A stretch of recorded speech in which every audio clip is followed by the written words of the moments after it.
বাইরে ভাই লাস্ট ভিডিওত কইছিলাম শেষের দিকে যে যদি নেক্সট ম্যাচও চট্টগ্রাম ভার্সেস খুলনার ম্যাচে যদি একটু ফিল পাই তাইলে ভিডিও নিয়ে তো মোটামুটি ফার্স্ট ইনিংসও ভালো একটা ফিল পাওয়া গেছে যখন এই ভিডিওটা করা।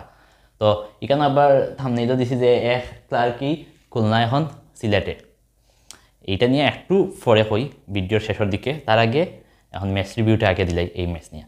তো ম্যাচ রিভিউ বলতে এইখানে মেইনলি কোন জিনিসটা হয়েছে, ম্যাচ রিভিউ বলতে ক্লার্কি সপ্তাহ শেষ, ক্লার্কি ওই সপ্তাহ শেষ এখানে এখানে দেখা গেছে যে মোটামুটি যখন ব্যাটিং শুরু করছে ফার্স্ট ইনিংসও ফিল খানে পাইছি হইলাম, তারা যখন শুরু করছে ব্যাটিং একদম কাঁপাই দিছে।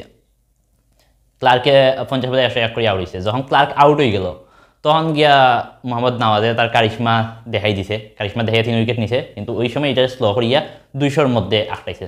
আদারওয়াইজ বোঝা গেছে যে আজকে 254 রেকর্ড কিবা ছুটি যায়, এইরকম একটা সিচুয়েশন মাঝখানে দাঁড়াইছিল।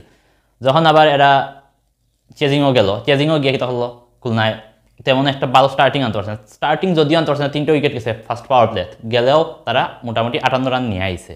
তো 58 রান কম না, 201 রানের টার্গেটে নামিয়ে 58 রান হিউজ একটা অ্যামাউন্ট, যেইটা মোটামুটি হওয়া যায় যে চেজ করতে আরও ওয়েল সেট। ওখান থেকে যে এমন স্লো হওয়া হইল একদম ম্যাচ 45 রানে আরিয়েও তারা বারোই আইল।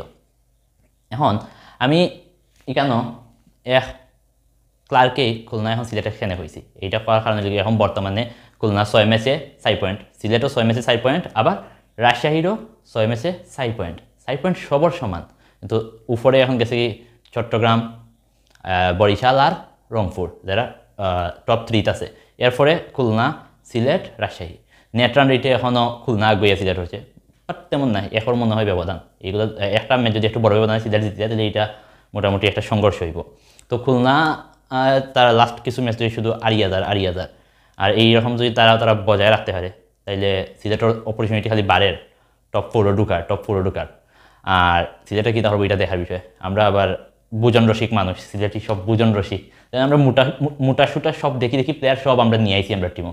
এরা খেলতে পারুক আর না পারুক মোটামুটি সবাই খাওয়া দাওয়া খুব ভালোভাবেই করতে পারে, যে কারণে মোটামুটি আমরা একদম ম্যাচগুলো খাইয়াও দিয়া যার গিয়া কানির ফাঁসাফাঁসি। তবে দেখা যাক লাস্ট পর্যন্ত কী ধরেন, এক সিজন আগেও তো আমরা ফাইনালিস্ট আসলাম, তো দেখা যাক এর চেয়ে খুবই বাজে টিম নিয়ে ফাইনালিস্ট আসলাম। তবে এইবার তুলনামূলকভাবে অনেক ভালো টিম সিলেটর, দেখা যাক কত দূর আগুয়ে যাইতে পারে। আশা করছিলাম যে বরিশাল আর সিলেটে ফাইনাল টইব, কিন্তু এখন রংপুরই কেন তারা এমনভাবে আগুয়েছে, তারাই সবচেয়ে বড় দাবি। এখন চট্টগ্রামেও তারা লারাদের না আমরা আছি, আমরা কিন্তু ভুলি গেলাইনি, আমরা বুঝলে তো নাই, আমরা মনে রাখিও তো মনে রাখতে হবে এখন।